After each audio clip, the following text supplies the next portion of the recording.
Hello everybody, Aerodose here again. I know it's been a while since I did a video. Anyway, please ignore any background sounds you hear, because the laundry is currently running. Anyway, today we will be reviewing the Batman animated series DC Collectibles number 5 Joker. Now, I've been sitting on this for quite a while. In fact, this guy has been sitting on my shelf since June. In particular, my birthday in June. This was actually given to me as a birthday gift, and I promised I'd actually review this thing. It wasn't given to me as a birthday gift specifically for review, but I did promise I would review it. So yeah, this guy I've been kind of putting this off for a while. I promised I'd open it on camera when I did the review, so yeah, enough about that. Anyway, as you can see, this is the 5th figure in the series for this recreation of the Batman animated series animation models. We got the nice Batman animated series logo on the back, various trademarks and whatnot. This is, of course, DC Collectibles. This isn't something you'd find at your normal toy store. Maybe Toys R Us, but more than likely you're going to find this at comic book shops and directly from DC itself. Now, this is actually one of 2 Jokers I know they've made so far for the animated series lines for DC Collectibles. The other one is the Mad Love version, which is basically him in the trench coat and hat from that particular episode with Harley Quinn in an outfit that doesn't really suit a children's toy line. But again, these are adult collectibles, so they can get away with that. We have sculpted by Irene Matar.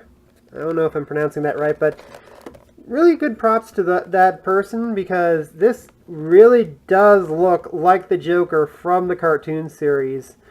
But we'll get more into that a little later when we actually open this guy up.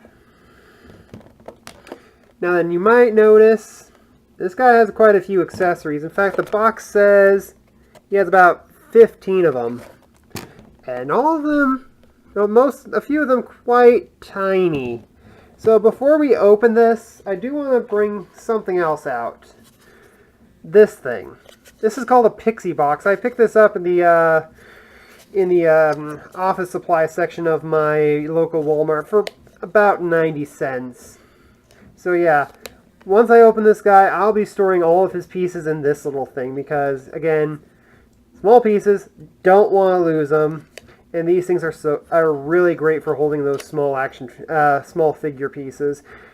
And of course, they're stackable, which is a plus, especially if you have a whole collection of these things. So anyway, I'm going to cut here for a second, and we'll get right on to opening this thing. Okay, we got the Joker out of the box, and here, let me just bring the camera up just a little. Now, as you can see, he is pretty damn close to his animation appearance. In fact, wait, yeah, you can't really get it, but as you can see, he has the yellow and black eyes like he did in the original episodes, not the plain white eyes like he did in later episodes. Now, let's get down to the articulation. His head does have a ball joint, so he can look up, down, and it has a good swivel to it.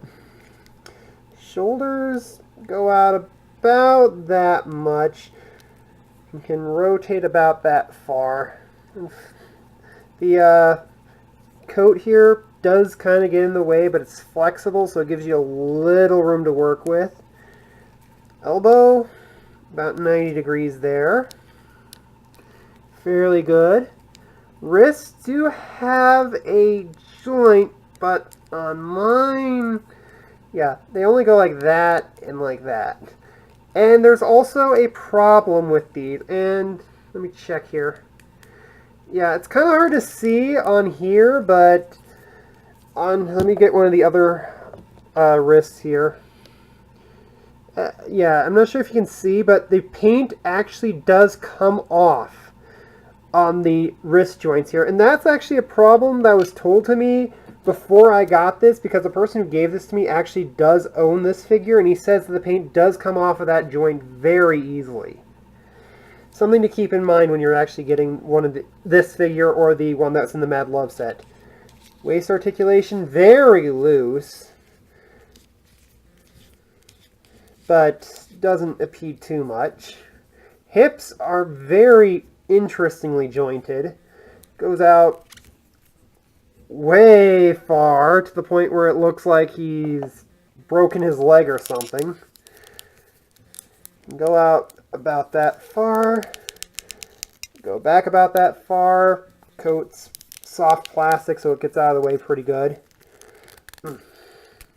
Knee, not exactly 90 degrees, but I'll give it to them. Ankles, let me check something here. Yeah, looks like there's, yeah, there we go. Yeah, they are jointed. They're just really stiff at first until you turn them a little bit. Don't turn these too hard or you might break them off. Anyway, now that we actually looked at the Joker, crud. Anyway, let me get that guy a little bit more stable. Maybe sway out his feet a little bit.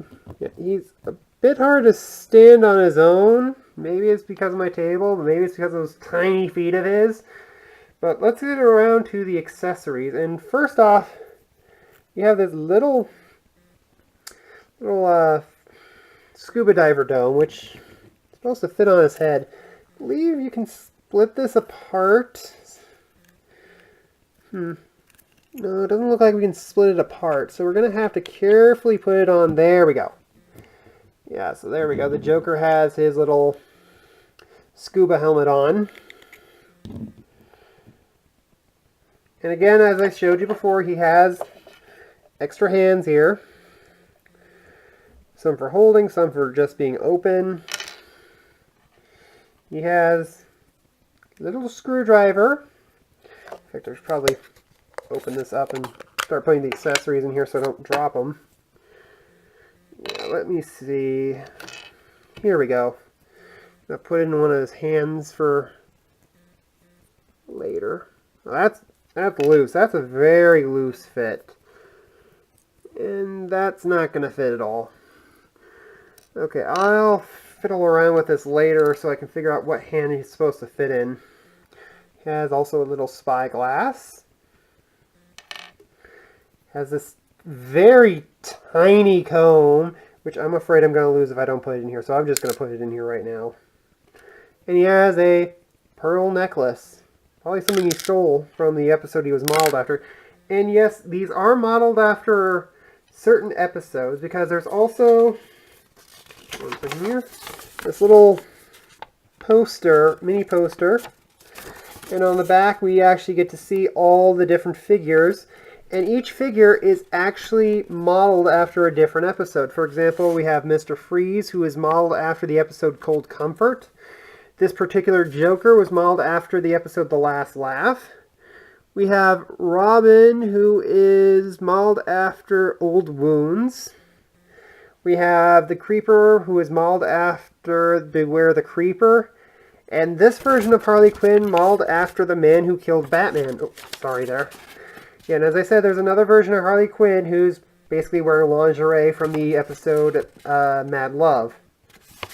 Okay, we also got Man-Bat, Poison Ivy, the original Robin from Robin's Reckoning. Also, we got Catwoman, and we got Two-Face, and of course, we have to have Batman. So let's put that aside for now. And we also have, let me just fiddle around with it here so I can do that, the instructions sheet, which show you how to replace Joker's arms with the different ones and put the helmet on him. Looks like there's also a few other ways of monkeying around with the accessories. And then there's this. Yes, this thing actually comes with a base, and I wanted to save that for last because this is actually kind of interesting. As I'll show you here, this is the bottom of the base. It is actually the turnaround for the character model from the series Bible. That is actually a very nice touch. Now then, to assemble the base, let me check here. There is a little slot, and there's a flat side right there, so we have to carefully put it in there like so. And then we have this little grabber claw thing. Yeah, I always prefer just having the peg on the back and the hole, but again, it's a small gripe of mine. So let's just put him on his base for now, and yes, it is. You can adjust it so he'll stand right on top of his base like so. And yeah, he's kind of stable. Would like if it gripped a little better, but hey, what you gonna do? Anyway, now that we're done going over his accessory count, let's actually compare him to... Oh, excuse me, I just dropped something off camera here. Nothing of his accessories, I was just grabbing something to compare him with. So, without further ado, let's get some size comparisons out of the way. Here is the Funko Freddy Fazbear. To scale with his base, he's still quite taller than Freddy Fazbear. Okay, let's get him in here with RID Fracture and Titan's Return Blur. Even with the base, he towers over these deluxe class figures. So let's get to something that's a little bit more of a adult collector's item. So here he is next to my Figma Telos. The base is a little bigger than the one he's standing on, but he is about the size I would think Telos would be to the Joker. Now then, let's look at some Figuarts. The base is still a little bigger, but here he is next to girl-type Ranma. Figuart. Maybe it's display, but he is towering over her, and yeah, I don't think the hot water is working anymore for her. And finally, well, sorry I don't have any Revel text, but here's just another Figuart next to Lord Beerus, and I'd have to watch Dragon Balls. I'd have to watch Battle of the Gods or Resurrection F, but I think that might be to scale with the Joker. I don't know. I'd have to see, because I don't know how. I think Beerus is supposed to be shorter, not like Krillin short, but it could be to scale. I really don't know. I'd have to double check. Anyway, that is the review of the DC Collectibles Batman Animated Series Joker. Again, nicely sculpted, looks just like the character from the show. The paint will come off on the wrists eventually, and some of the joints might be really tight when you first get it, but it's posable. It's great for if you were a fan of the show as a kid. And considering that how little love Joker got in the Suicide Squad, this is actually pretty damn good Joker for your collection. Let me check something here. Yeah, that's not going to work. I'll just fiddle around with his hands for a while until I can find something that actually... Oh, there we go. Got one that can hold the screwdriver. So let's actually try to swap out his hands here. And again, as I said, the paint is going to come off these wrists, but they just pop out like so. And yeah, that took a lot of paint off when I pulled it off there. So that might be a very tight... Oh yeah, that's a tight fit, and I'm having bits of paint just fall off there. Yeah.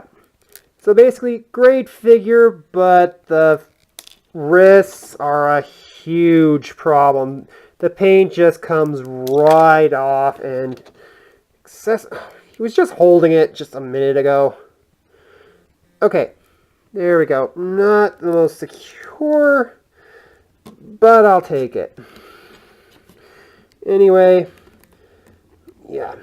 So we end the review with one of his biggest flaws, and that's the paint coming off of his wrist. Like, oh my gosh.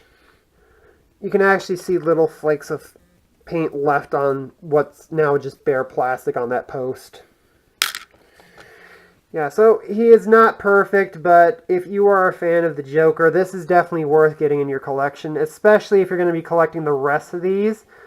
If you want something with Harley Quinn, there is the 2-pack, which actually has the different code and the hat Joker. But of course, Harley Quinn's also available separately if you really want her. And I'll just put the rest of these accessories in my little pixie box and see, everything fits. Just shut the lid.